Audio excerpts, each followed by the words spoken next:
Iki Pandhawa urung ngetoni Senapati to Le. Keparengipun, Pak. Keparengipun, Pak. Terus karepmu piye, Mir? Ngamangka ndaramu ing Wirata sakloron wis gugur ning Tegal Kuru Kasetra. Matura ana ngersaning ndaramu Ndara Seta. Saiki panjenengane tapa ning Gunung Sokarini. Aturna apa sing lumadi ning Tegal Kuru Kasetra lan aturna nek adine sakloron wis kapuping rana Madyalaga ana le gonjang kancing langit kelap-kelap katon lir kencang ngengal serisang mawe gandrung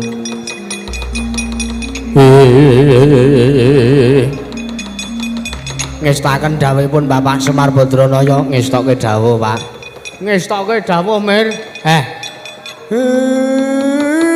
prepekana neng Gunung Sokarini Gunung Sokarini ngerti Tro? Ora ngerti Ragong? Ngerti Gunung Sokarini seraing Gunung Kidul rumangsamu kok ora ora sakesuwen wis dipunggul semene ledho kegejekan petuk ana ndaramu Ndara Seta oleh mareka den mayekna sumuriris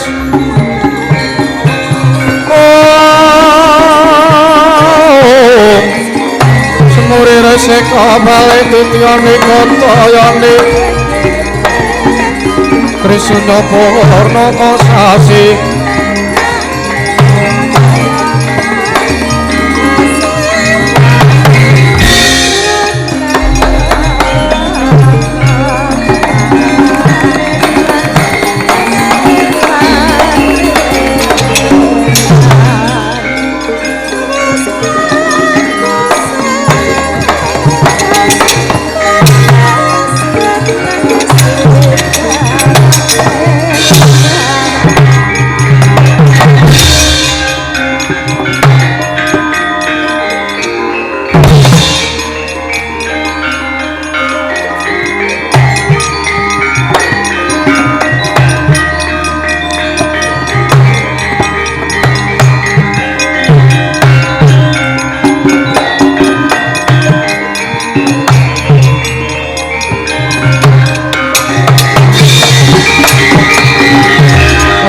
mawara mangawara-wara-warahan tengarane ngajurit gong magara gongsa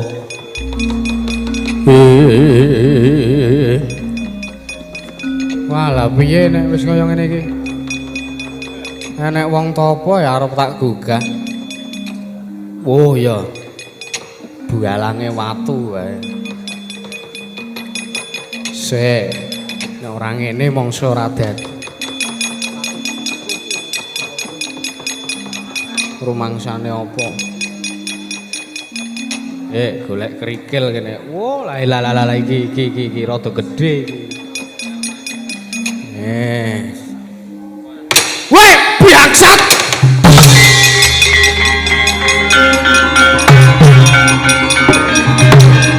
wah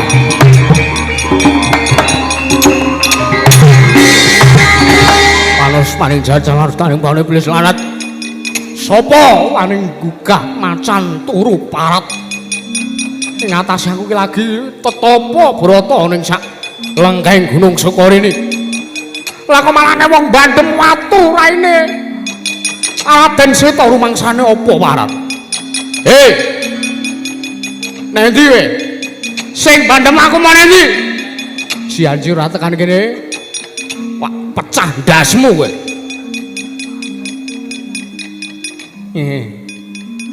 apa?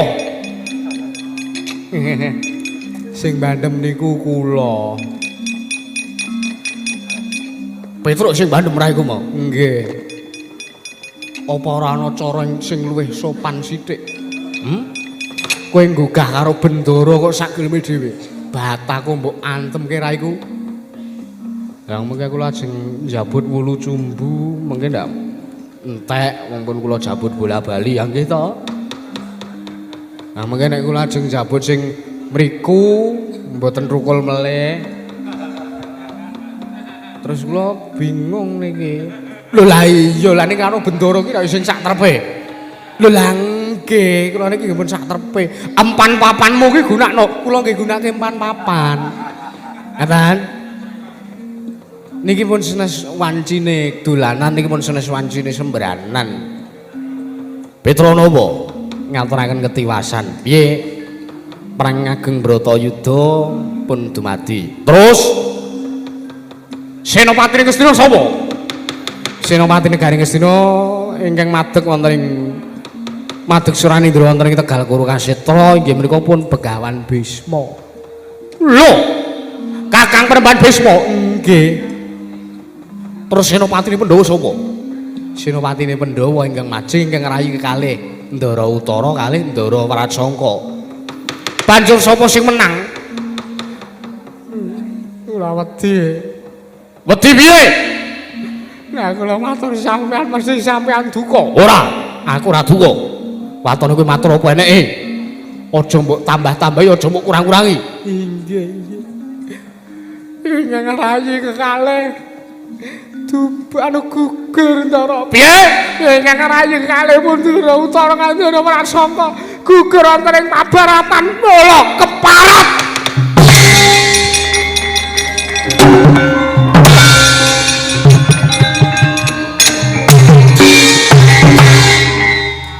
Ora ndek derajat pangkat sak pecah ndase mau-mau kan. Rumangsane apa? Oh lah. Ono mong ngarep ngomong apa enake jare ora nesu ya sidole nesu. Ah, pripun nek pun ngeten iki to.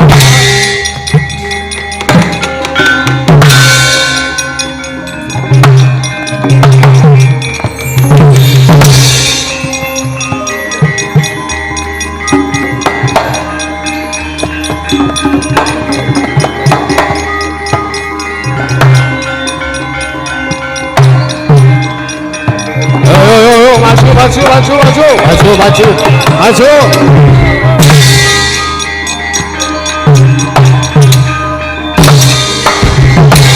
Ayo, maju, Pak. Maju.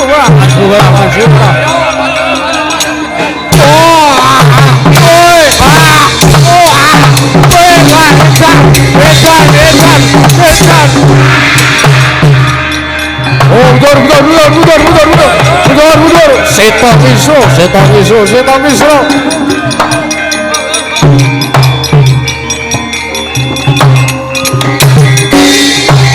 Walah keparat tenan, wah edan mati tenan. Wah, anak ratu Wirata kok brangasan. Wah, pancen bedagalan. Terajangane kok kaya jaran nucul medal-medal sageleme dhewe ngamuk punggung Tegal Kuru Kasetra. Walah keparat. Wong tuane wae nek perang ora ngasih kaya ngono. Lah kok anake biayaan. Ibune tak kira ya ora galak kaya ngono kok anake kaya ngono ki turun sapa janjane. Kok gawe udu anake Prabu Marsupati. Lah mbuh. Cangkeme sapa mau? Ora ngaku kepruk goto pecah nyawa modar kabeh.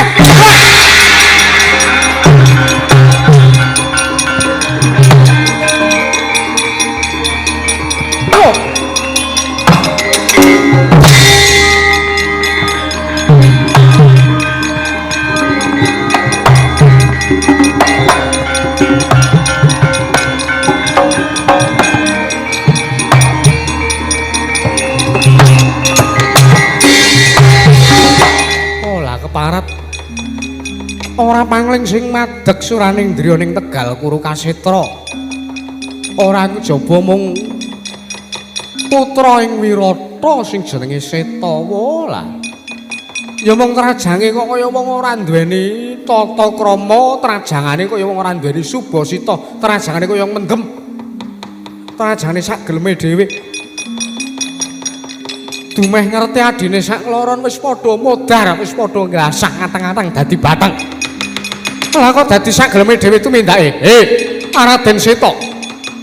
Sawangen iki putra ing Mandaraka Raden Rukmarata.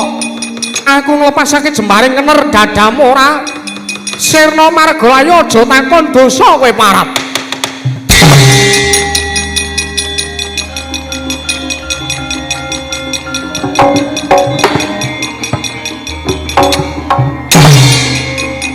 Mati dereng aku kowe.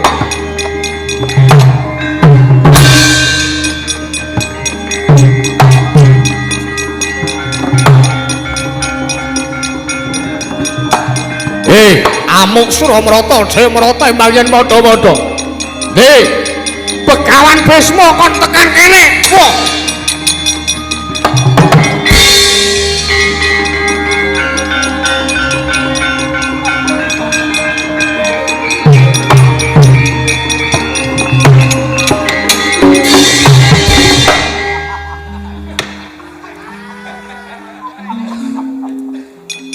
Sopo nyawur pasir iki, Mas?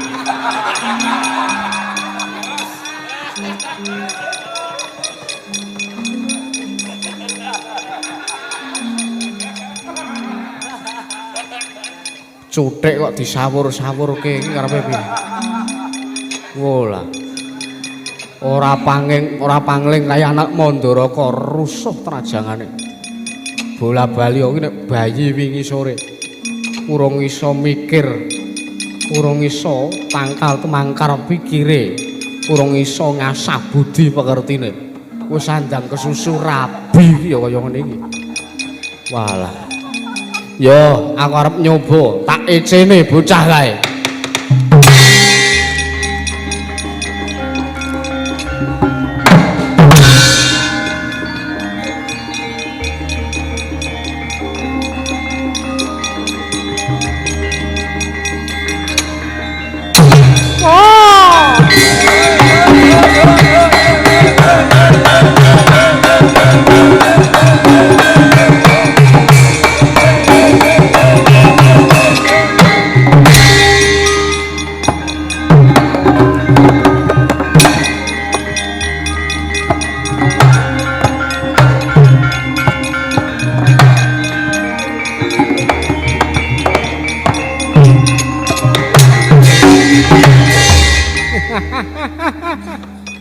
Mati dening aku kowe. Wong iki nek mung arogan ning ngarep ngangah-angah sombong kaya ngono anggak watekanmu mungsuh pusakaku mungsuh pusakane Raden Marata Sirna Margalayu. Pandhawa iki lho deloken. Senopatimu wis kapupe ngrana Madyalaga. Ora mangsane apa anggepe apa? Wong Astina deloken endi wae Remban Bisma mau. Kon delok Nyenopati iki kaya ngene iki carane, ora kok sithik-sithik mundur, sithik-sithik larat. Anggepe apa ora guna le dadi Senopati. Modar kowe.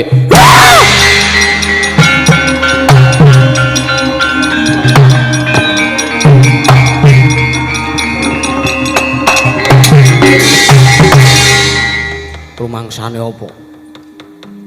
Wong bayi wingi sore arep nyepelekke karo wong tuwa sing wis buntas kawruhe. Cuthik kok disawur-sawur. Mati dening aku kowe Parat. Rumangsane apa? Aduh kira anakku Rukmarata.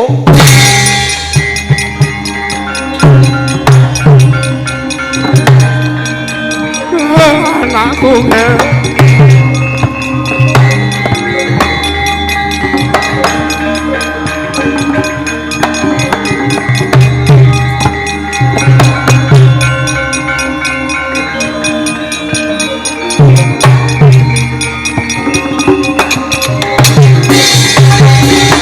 anakku, walah, wis tak omongi to nggih, nek ora entuk dipali ae wong tuwa. Aja sak geleme dhewe, aja mung nuruti marang kanepsonmu, nggonmu kepengin maju ning pabaratan. Iki dudu perang bahen-bahen, dudu perang ampyak awur-awur. Bratayuda iki perang suci. Lah kok dadi kowe kapupe ngrana Madyalaga. Parat Seta. Raden Seta, kowe wis mateni anakku, wis ngilangke nyawane anakku. Utang nyawa saur nyawa, aja minggat. Lho.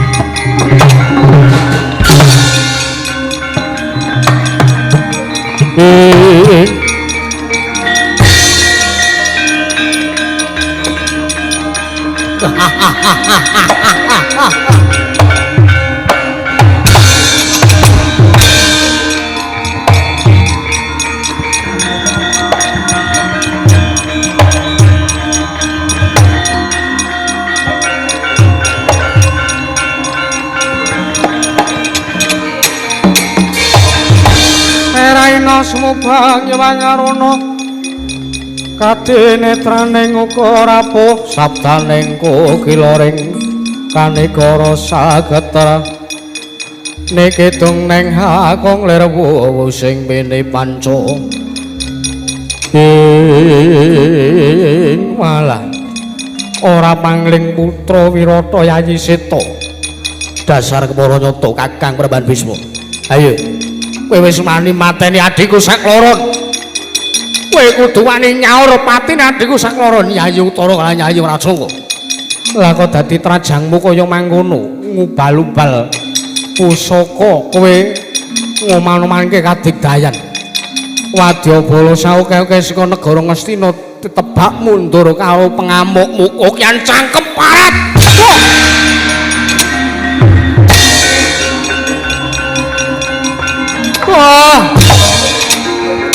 Mati kowe tumangsane apa wong mati wicana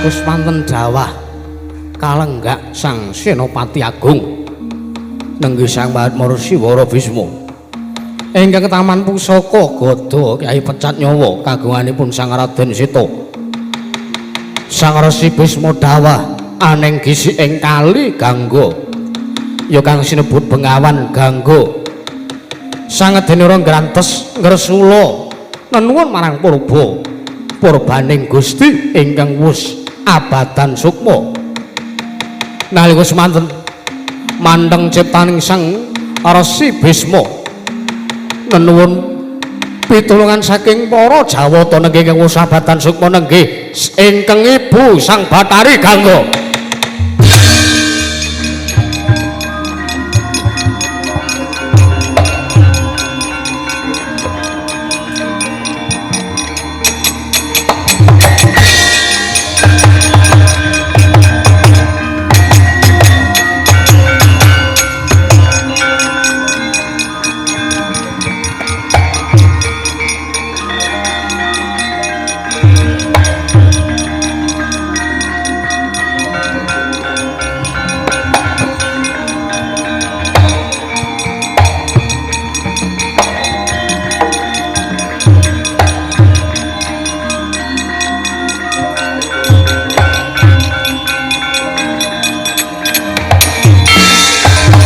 Yata laruta sangking kutha Sang Guru kula ya namo tosa Sang Sri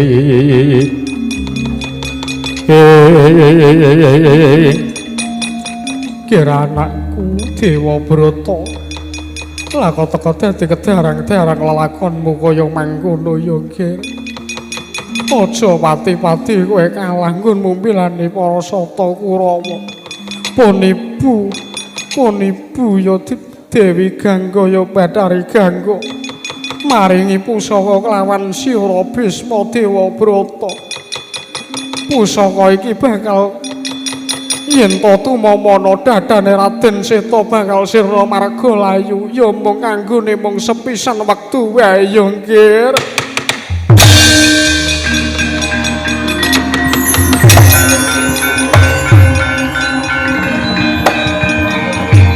Aduh Kanjeng Ibu.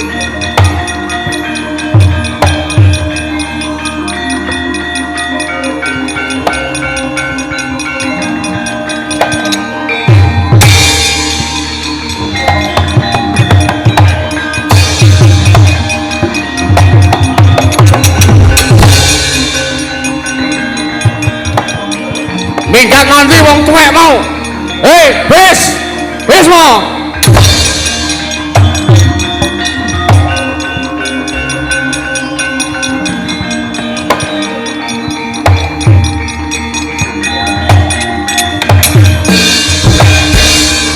Wah, lah kok dadi anggak kaya mangkono. Wewatekanmu Putra Wirata. Sawangen yen to Begawan Bisma wis kaya ngene iki. Yen to aku wis nyekel pusaka Kyai Pamungkas. Aja kok jamak lumaring menungsa, nadyan menungsa didaya wae mesti bakal sirna margalayu. Ya, jemparing tak lepasake bakal dadi serana nggonmu bali sowan ngono ngayunaning Gusti Kang Karya Loka Raden Seta. Oh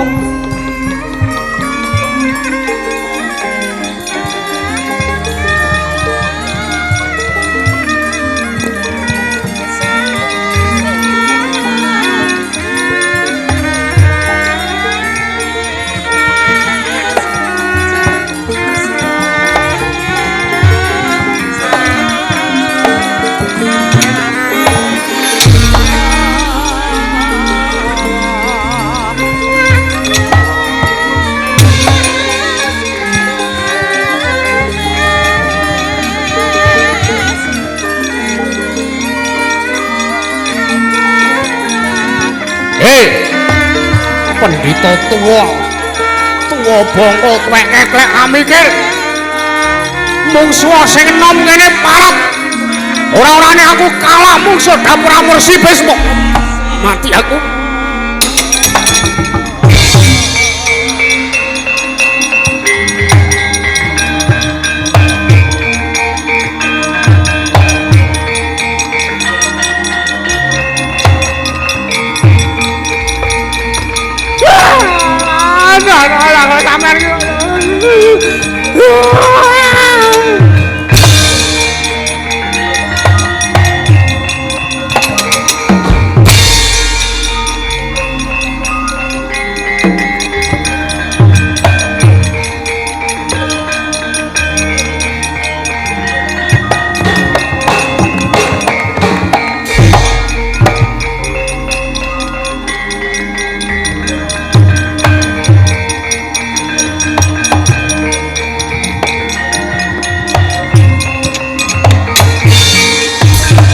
Pandhita kang kinarya wangsit pindha kombang sapa matu sarining tawang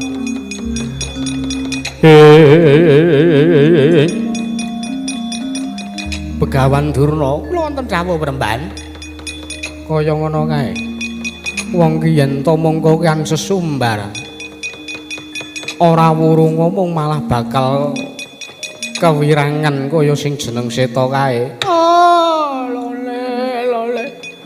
Mula kula mriku mboten gadhahi ambisi kok Premban. Iya. Duwe kekayuan mriku nggih kena ning ampun ki aja terlalu ambisi to. Engko nek terlalu ambisi mesake liyane terus apa-apa kok manut karepe dhewe. Niku mboten prayogi Premban. Iya. Disawang wae. Wis telu senopati ning Pandhawa sing kapuping rono Madyaloka.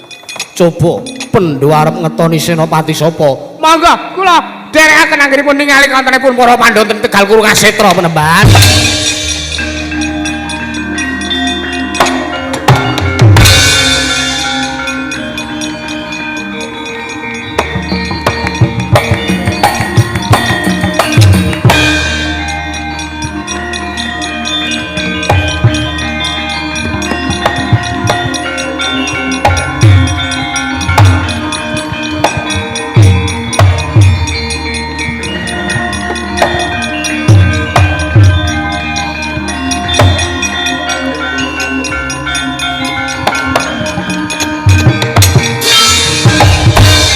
reseka den prayitna semuri reseka balik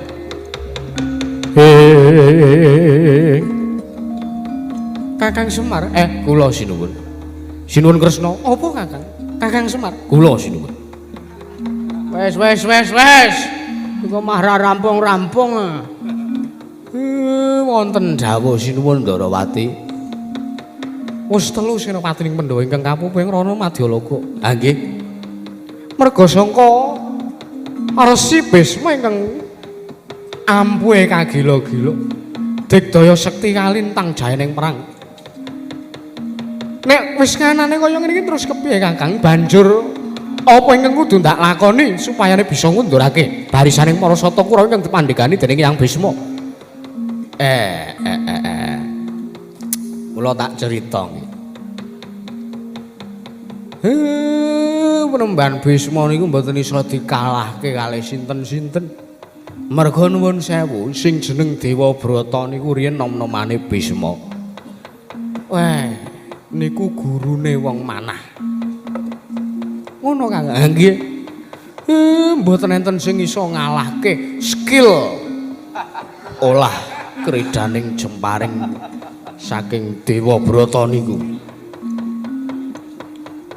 arep titi sing dewa mboten iso ngalahke arep umpama aku sing maju banjur aku Triwikrama apa kira-kira iso ngalahke Kakang lah cetha mboten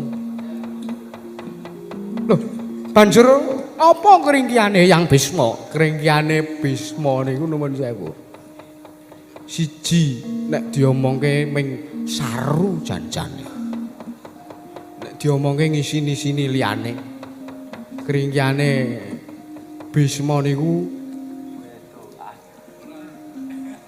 wong wedok jenengan lho apa iya ampun to mang golekke pengguna sekitar ken maju mboten saken napa-napa kon nyawang Begawan Bisma rak mati apa iya Kang nggih mboten kaya mang coba mawon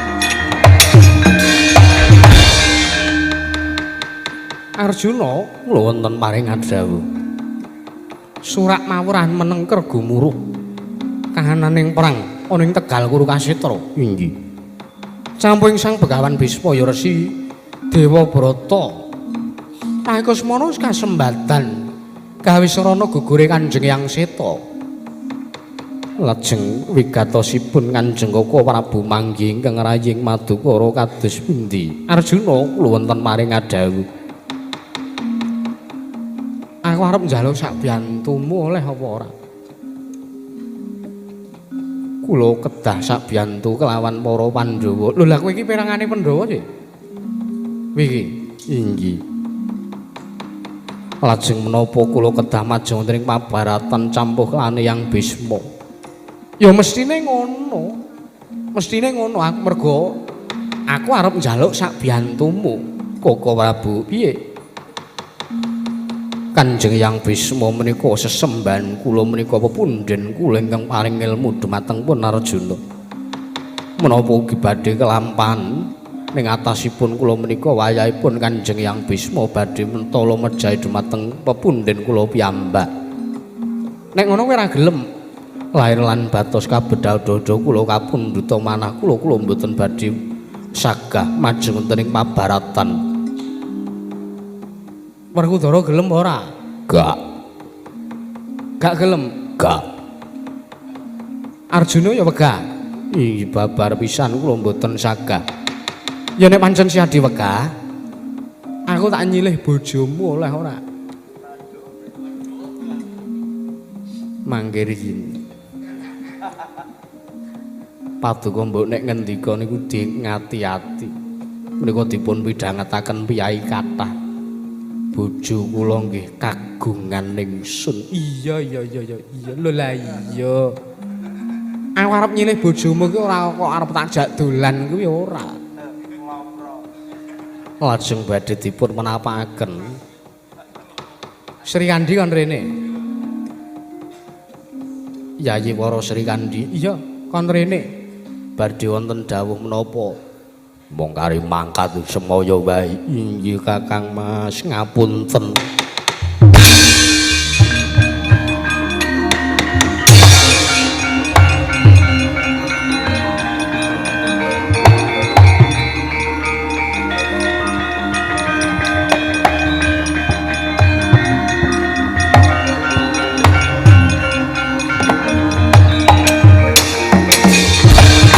Manutya yutama ngambararum sang kusuma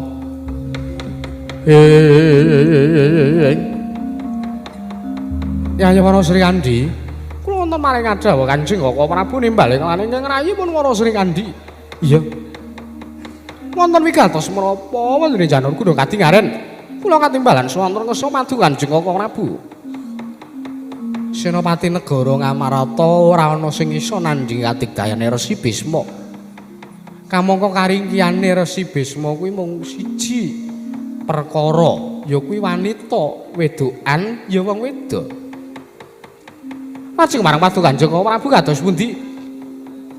Kamangka ning negara Ngamarata kuwi ana wong wedok sing duweni pemantekan wani nekat sartane yen to pancen ana suwijining perkara kuwi luput mesti uga bakal diadili. Sing ora kejaba wanita kuwi mau mung Yayi Wara Sri Kandi. Lajeng kula kadhawan menapa? Yayi Sri Kandi tak patah madeg senopati madeg suraning Indra ning Tegal Kurukasetra. Kalahna kasorna kridane Kanjeng Yang Resi Bisma.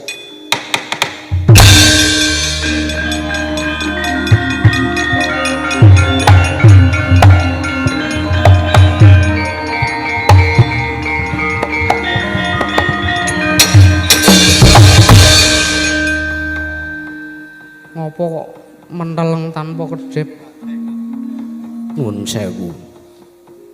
Paduka menika nalaripun wonten pundi? Lho, aku wong tuwa kok nalar-nalarke ngono kuwi arepmu piye? Menika piyai putri.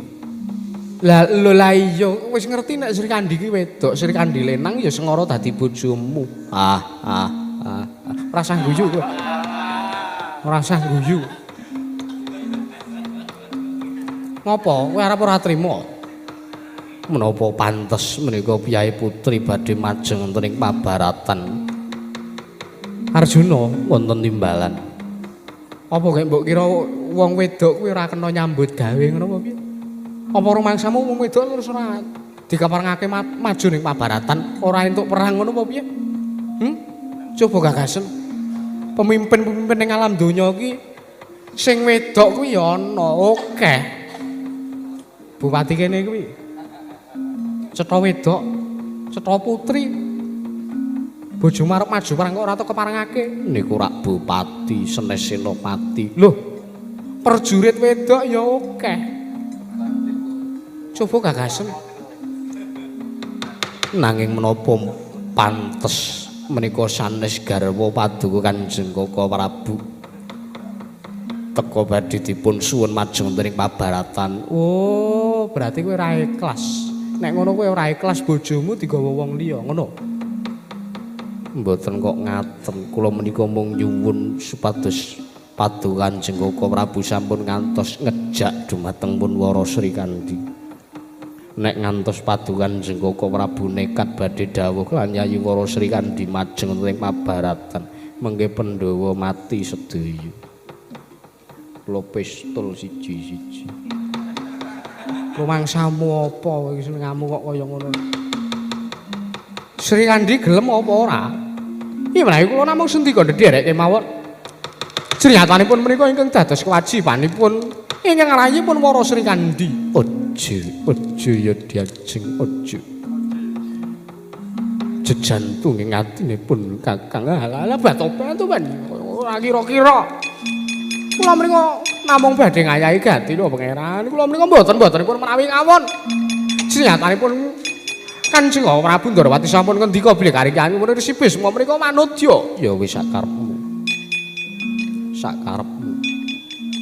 Sesuk rampung perang ora sah mulih ning Madukara, tak balekke ning negara ing Pancala. Nesu. Anggep ya apa anggep ya kula mboten iso pados sing luwih bagus saking sampean apa pripun? Nek ngampus mengke kula pados sing luwih bagus, kula mboten angsal, kula baleni lho, pangeran. Anggep ya ming padha wae. Maju Sri Kandi, nyuwun pamit tambeng mengestu Kaka Prabu.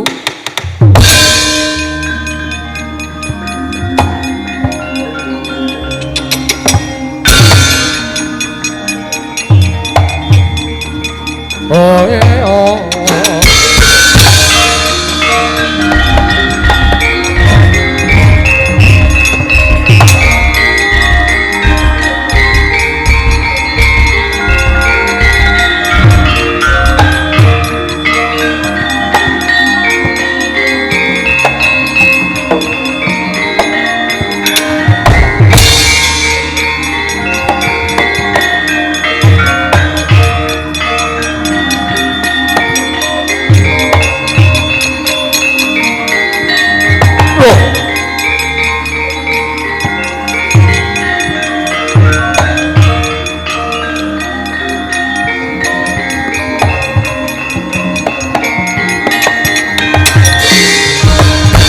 Tinututi lamun katututan lamun mangsa prawira digdaya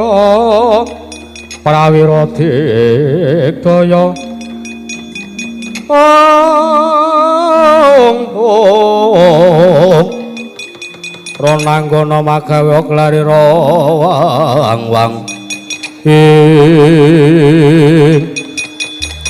Astungara sidam sekaring bawana langgeng. Lah kok dadi Pandhawa ngajokke Senopati, mongko Senopatine wong wedok. Senopatine manudya. Apa Pandhawa wis kentekan satriya, apa Pandhawa wis kentekan akal? Apa Pandhawa wis kentekan wong ampuh, apa pancen Pandhawa wis kentekan wong digdaya? Apa malah Pandhawa dhewe ora wani sartane ora kewagang? Nampa sing dadi kadigdayane Resi Bisma, bet wong tuwa kan gunem tanpa guna. Ayo diwalik menyuruh meneh. Diwalik menyuruh meneh. Wela, edan-edan. Wong wedok kamangka omongane seru bengok-bengok. Ya Ben. Nek omong aku seru suaraku bengak-bengok terus kowe ngopo? Lho. Karo wong tuwa babar pisan ora ngajeni. Nuwun sewu lho Pramban Bisma, nuwun sewu Kanjeng Eyang. Wonten ing madyaning perang Bratayuda mriku mboten gagas Subasita, ora gagas tata krama. Sing jeneng paprangan, sing jeneng pabaratan kuwi eneke mung menang apa kalah, mati apa mukti. Ya. Yen to pancen kuwi sing mbok karepake, yen to pancen Pandhawa wis padha kentekan nalar, kentekan akal. Tumuli dawuh karo Begawan Bisma. Utawa dawuh kelawan Wara Sri Kandi kon maju mungsuh Begawan Bisma ya ora apa-apa. Ora apa-apa tak ladeni sak watku sak betahku mungsuh kowe. Ya. Tuwa-tuwa tok mung kari karepe. Ora-orane iso suwe mungsuh Sri Kandi, Pak Tobat. Walah bocah kok lingece. Ya. Ora bakal tak tinggal mundur sejangkah. Yen to durung gumlundung mestakaning Sang Begawan Bisma. Sri Kandi eneng kene bakal kato di sepira kadigdayane Resi Bisma mungsuh wanudya. Ora bakal iso menang mungsuh wong lanang. Ya Ben.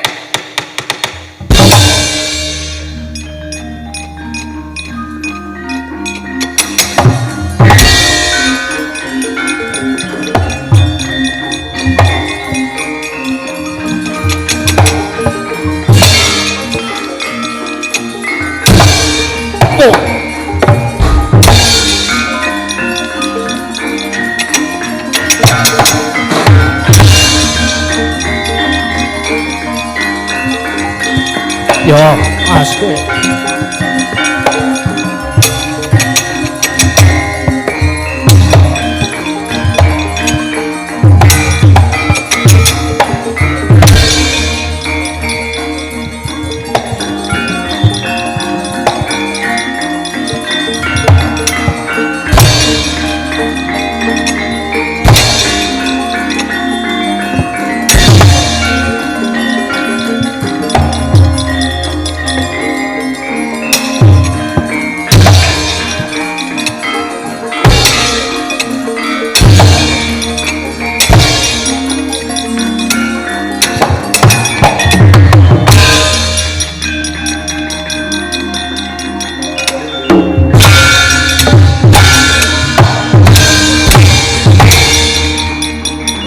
Mati kowe.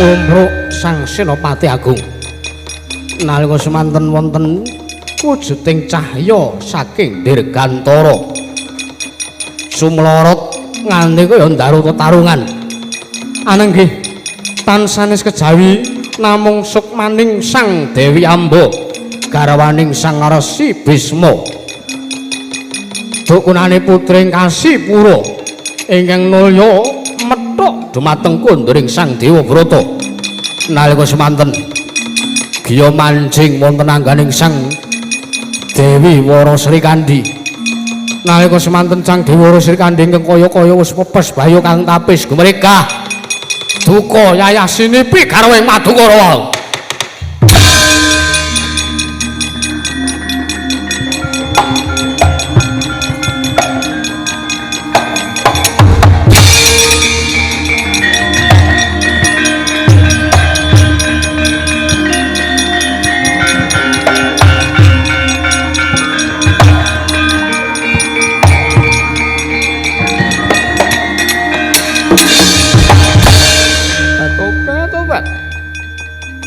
ngatasi wong lanang kok wani ngantem karo wong wedok wani nyamah karo wong wedok batobat nganti aku kontal ora eling aku tiba ning kene biyo rumangsane apa ya Begawan Bisma aku nglepasake jembaring Kyai Pamungkas kowe ora sirna marga laya aja diundang Dewi Wara Sri Kandi Begawan Bisma oh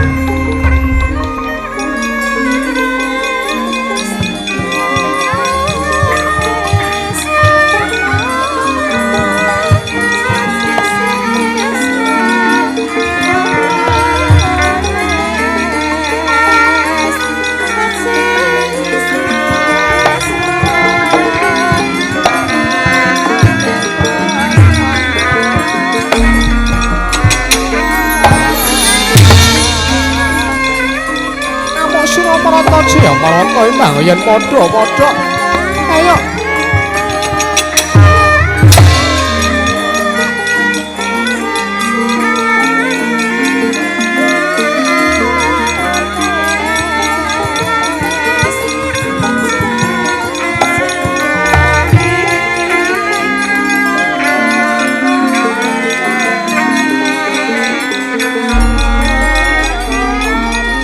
ayo nadyan to Begawan Bisma ki wong tuwa ora-orane kalah karo wong wadon mati aku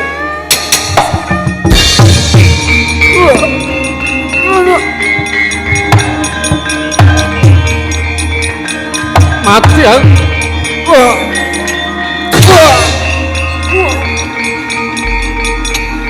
mati aku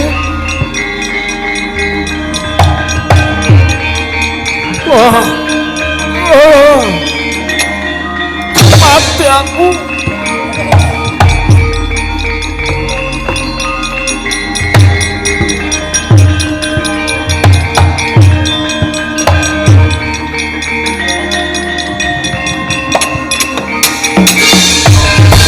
nalika semanten sirna Margalayu Sang Resi Bisma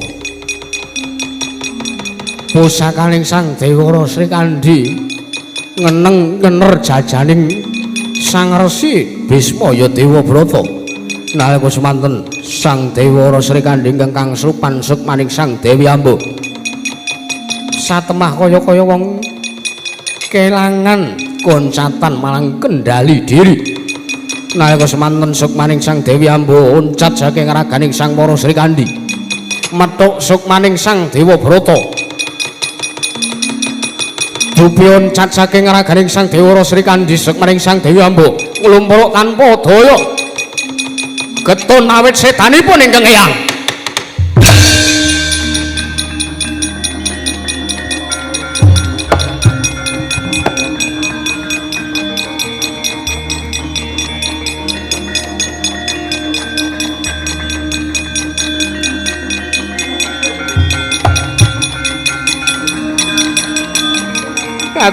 Tobat Kanjeng ya.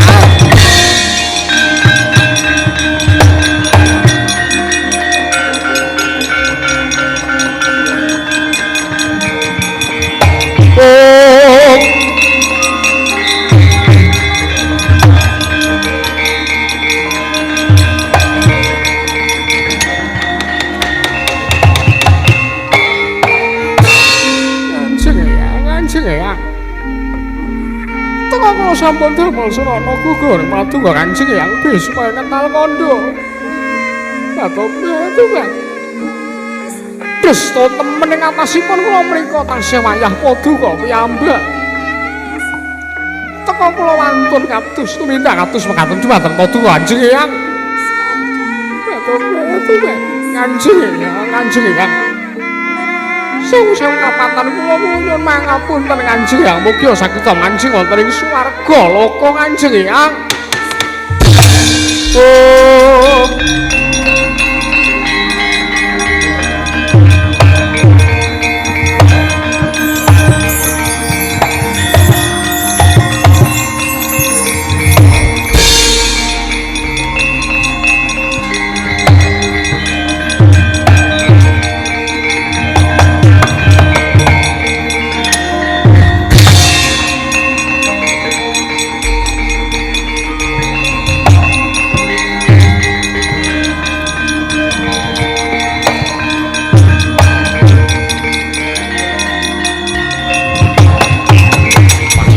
Kula Kanjeng Koko Prabu Sura Brahma Diraja kawula nut niki padha kanthi prayoga sartane raja sak sowanmu wonten siadhen tapi jiswan ana ngersanipun Kakang ing Simbar Manyura Yayi Naga Bantara nggih Koko Prabu wareng paduka miji dhumateng wiswanipun ingkang rayi sowan kula tebih saking Rubeda kalih sing sambi kula cinakut nomring kajiwanan sartanipun kawidadan namung boten langkung kula ngaturaken sembah sungkem pangabekti kula kunjuk sandhap padha paduka Kanjeng Koko Prabu Gusti kula ing Simbar Manyura Koko Prabu Sura Brahma Diraja ya Yayi Naga Bantara tak tampa ora liwat pangestunipun Kakang Wetampanana ya Yayi nono niki sampun sanget keparenganggen kawula pundi dadosna jimat mugi dayanana ing kasantosan Koko Prabu apa dene Yayi Naga Bawana padha kanthi raja sak pratamu Koko Prabu keparengan miji dhumateng wiswanipun ingkang rayi ing Kadipaten Punaga Bawana kepareng kula nyadong dawuh timbalan paduka Kanjeng Koko Prabu sowan kula mangya wilujeng widodara ing sami kula tebih saking Rubeda Koko Prabu kepareng kula ngaturaken sembah sungkem pangabekti kula kunjuk ya Yayi Naga Bawana ora liwat pangestunipun Kakang Wetampanana Yayi sampun sanget anggen kawula pundi Patih Dendobau anggone ringsun miji caket dene Rama ngarsa Patih Dendobau wah yahene wis mijek bocah ki Patih Dendobau ana dawuh apa sinuwun padha kanthi raja sak pratamu Patih Dendobau kepareng Gustiku Sang Nata sinuwun Prabu Sura Brahma Diraja amiji kelawan sowane Patih Dendobau slamet tekaku sinuwun ora ana alangan suwiji apa aku ngaturake bektiku katura sinuwun. Yo, Patih Dendha Bau. Sira atur bekti ana ngarsaning Sun ora liwat pangestu ning Sun Tampanana, Patih Dendha Bau. Yo, pagegem dadake jimat dayanana marang kasantosane Patih Dendha Bau sinuwun Prabu Surabrama Diraja. Yayi Naga Bantara, kula wonten maring adhawa padukan Kanjeng Koko Prabu. Apa dene Yayi Naga Bawana wonten maring paduka adhawa Kanjeng Koko Prabu Surabrama Diraja. Mesthi wae gawe kaget teka wektu dina iki panjenenganing Sun nglumpuhke sangjaring Purwadabala. Merga cekak gampange. Blaka suta cekaos ora tak tutup-tutupi. Mesthi wae sangjaring para kawula sartane Siadeng Kadipaten uga wis mangerteni. Kalamun ta wektu dina iki ya Ratu Gustimu ya panjenenganing Sun nedeng ora rena penggali merga wektu dina iki panjenenganing Sun ketaman lara asmara Yayi Naga Bantara. Waduh. Sejatosipun bab perkawis menika ingkang rayi ing Kadipaten sampun mangertosi. Kawit kala wingi jernyatanipun kula nyumurupi paduka Gusti Sanata menika kadedene satriya utawi Nalendra ing sakmangke sampun rubuh bebeteng jiwa kanalendranipun. Nanging kula dereng wantun nanggen kula badhe munjata wonten kersanipun Koko Prabu Surabrama Diraja. Menawi kula mboten kadangu babakan perkawis menika Koko Prabu. Lah, gandeng saiki wis tak dangu perkara iki. Marata Dyaki Pratelakna sartane pidhanget lho. Rungokno sing dadi aturku. Ih, parang paduka Kanjeng Koko Prabu Surabrama Diraja Kadiwaran. Wektu dina iki aku gandrung kelawan putri sangka pertapan ing Candhiatar. Atmajane Begawan Brata Sudarsana ya kuwi ingkang asesilih Endang Trirasa Yayi Naga Bantara. Mula kang saka kuwi gandeng ibarate wong laku tresna kuwi lelumban marang katresnan kuwi abote wong nyangga bumi. Mula yen temengku aku ngasih ora kelakon nggonku pengin boyong lawan Endang Trirasa ing pertapan Candhiatar. Wong boyo tak entengake patiku, tak entengake uripku. Aku rasa dadak susah nyawang gelaring jagat semik rembulan meneh. Yen ora kelakon panjang kaku aku pengin dhaup kelawan Endang Trirasa Yayi Naga Bantara. Walah dalah Koko Prabu. Sewu-sewu lepat aturipun ingkang rayipun Naga Bantara kula tadah wadana. Piye Yayi? Mboten kateges kula menika badhe nyentulani rembagipun paduka Kanjeng Koko Prabu Surabrama Diraja. Nanging kula malah estu sanget bombong tuwin kula mongkok. Tuwin kula nderek mangayu bagya sekedhi jumurung wontene sakmangke paduka Gusti kula sanata ing Simbar Manyura. Badhe amengku sawijining wanita kinarya garwa prameswari wonten madaning kedaton negaring Simbar Manyura. Piye mungguhmu piye?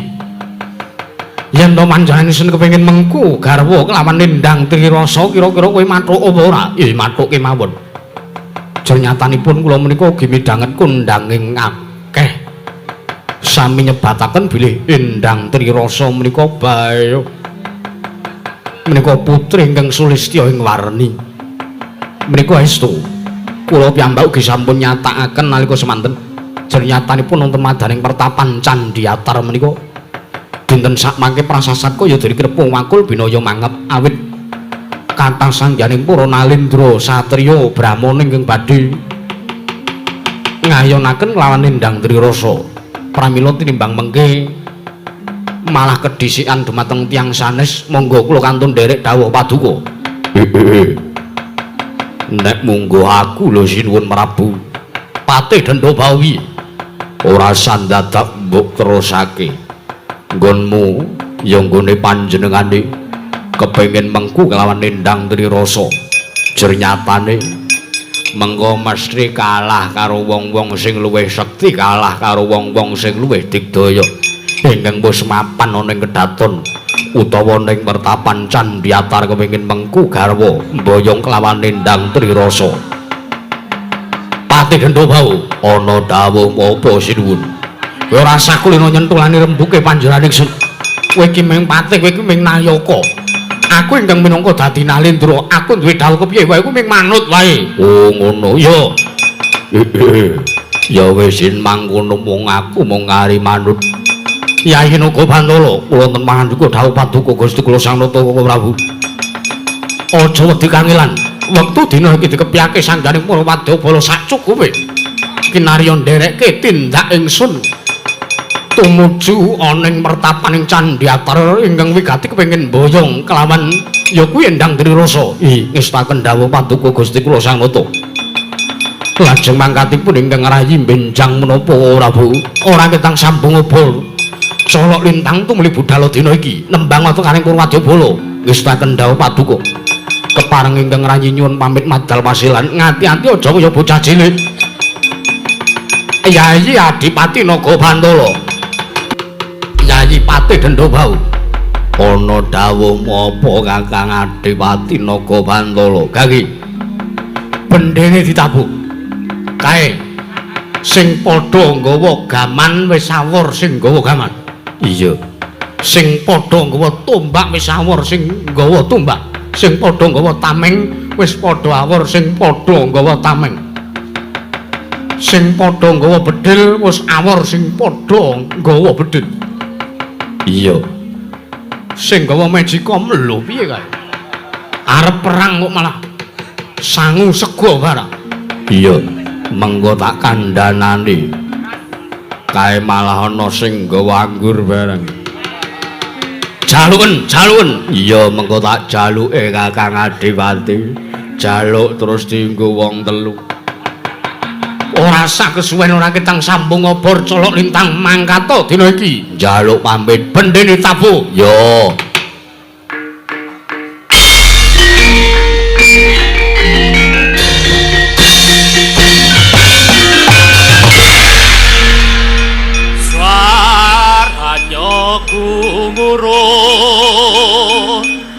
Munya bende sasauran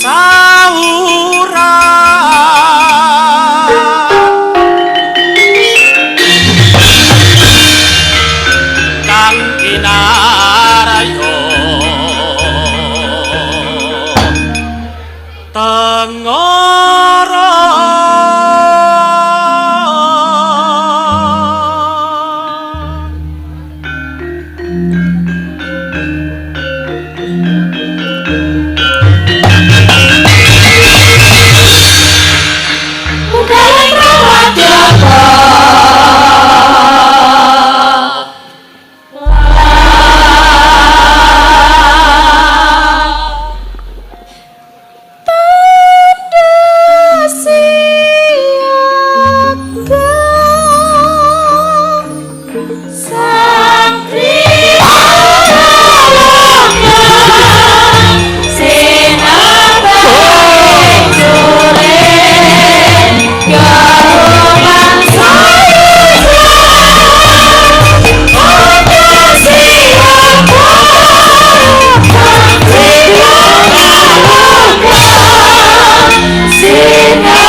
wujudmu lho.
Pori sedeng nalendra yaksa lelaku kang malwali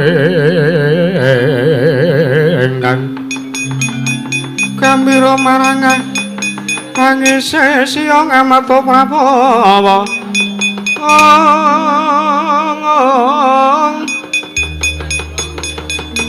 lesos prakempa kura malwali an Tetya turpalarsa Tetya turpalarsa sirnaning lawan Om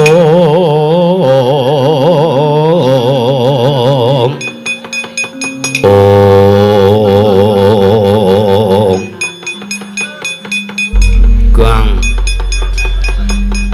Nyonyeng ngunimane ngemang ngamin maneng minyani meneng nimbun nineman kula menyam nyat nang nyawu Gusti Patih kula nyadong dawuh Gusti Patih paduka Gusti Patih Denda Bau amiji dhumateng piswanipun ingkang abdi pun Dedya Kala Gendir Penjalin kula nyadong dawuh timbalan paduka Gusti Patih Gusti Patih kula nyadong dawuh timbalan paduka Gusti Patih kula pun padas gempal nyadong dawuh Gusti Patih kula pun kates jingga nyadong dawuh Gusti Patih bocah perjineman kabeh nyawu kula wonten dawuh aja padha kaget wektu dina iki padha tak awe klambiku klebon kewan ana ing alun-alun negara ing Simbar Manyura aja padha kaget wektu dina iki aku nampa lekase ya dawuh Gustimu ya sinuwun Prabu Surabrama Diraja kalamun to panjenenganing Sang Lata sinuwun Prabu Surabrama Diraja Gandrung Kayungyun kalawan putri saka ing pertapan Candhiyatar ya kuwi Endang Trirasa Atmajane Begawan Brata Sudarsana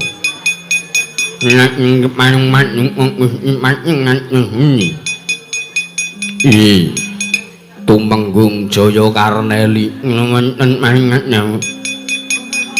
wektu dina iki ndak jaluk supayane kere kelambit brungkal kimbul gajah gelar singa barong kabeh para wadya bola perjineman supayane laku dedemitan ngrumaja ngisartaning Jampangi Dindaya Ratu Gusti Musinuwun Prabu Sura Bramadiraja. Ageng menawi ngaten badhe wonten lampahing ageng. Iya, ora lewat sangka iku. Karneli budalna kabeh sangganing para wadya-bala merjineman melok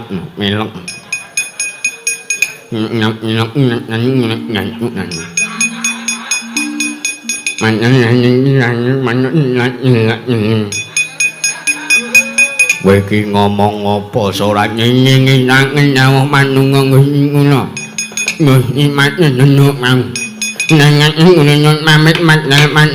hati-hati aja kaya bocah cilik kabeh bocah perjineman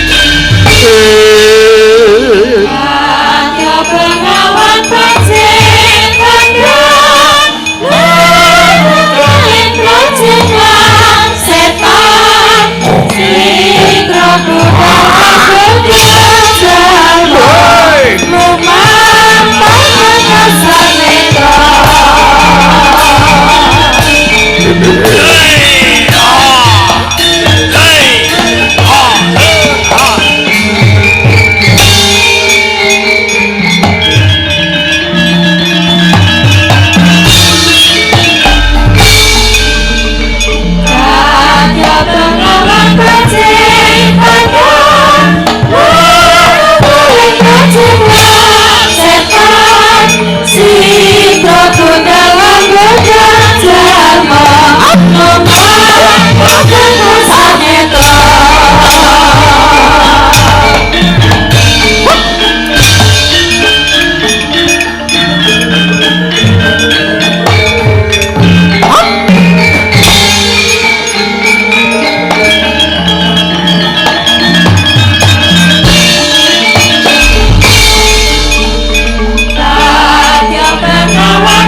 Duding.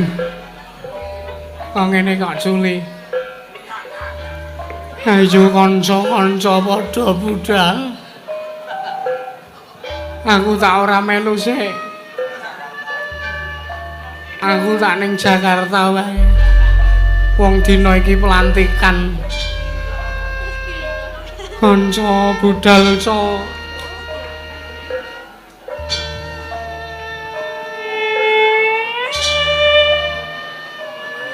Ajiger.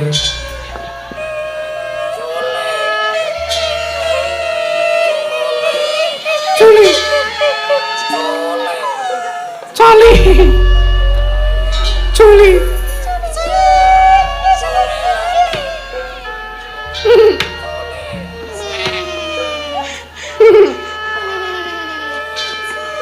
Lelepa. Lelepa. Lelepa.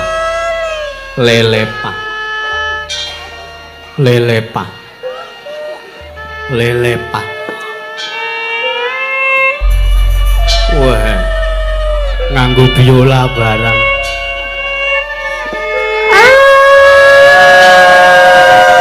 Apa kan? Wah, ayo codho budal co. Ngrumaja ngelak ratu Gusti awake dhewe. Ya sinuwun Prabu Surabrama Diraja. Ingkang gandrung lawan Endang Trirasa. Ayo co budal co.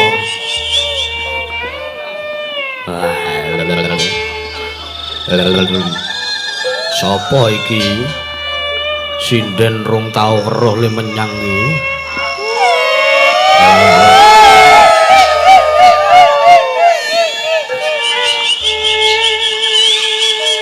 Apa kae? Mah ning rumah hantu.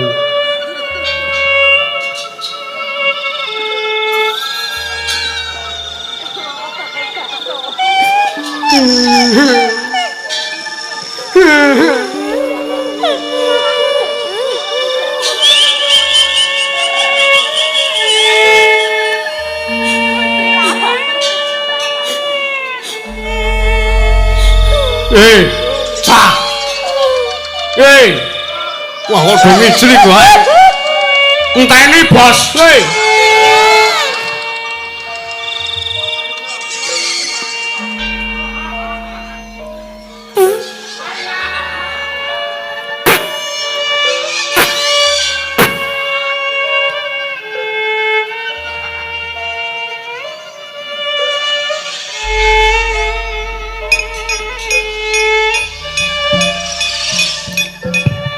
joget.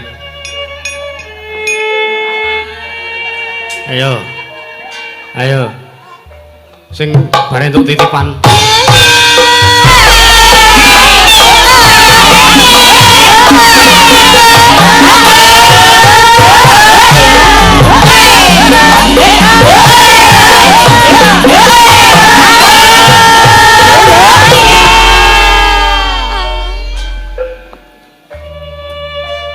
Wah, iku gawe kabeh wae.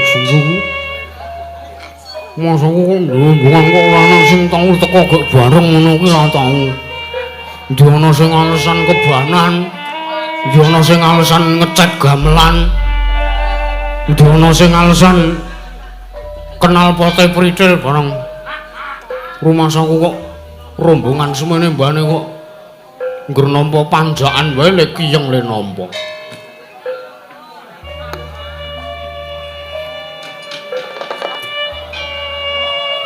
Ayo rombongan campur sari. Ayo. Ora, ibu kok semene gedene.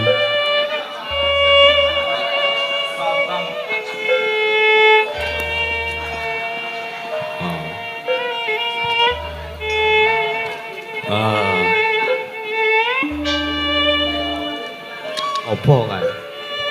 Apa kan?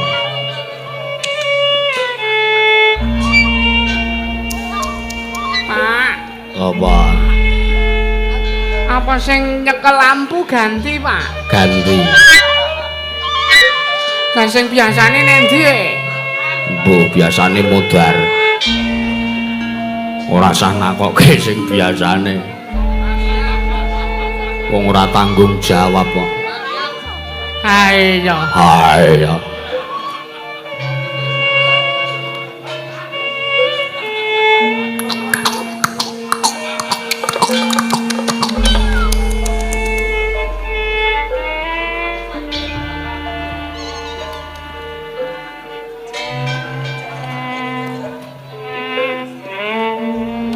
Cah.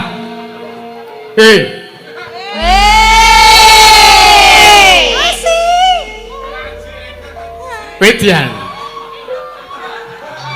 Sinden-sinden kok do nyuwara kabeh iki badhe tumben.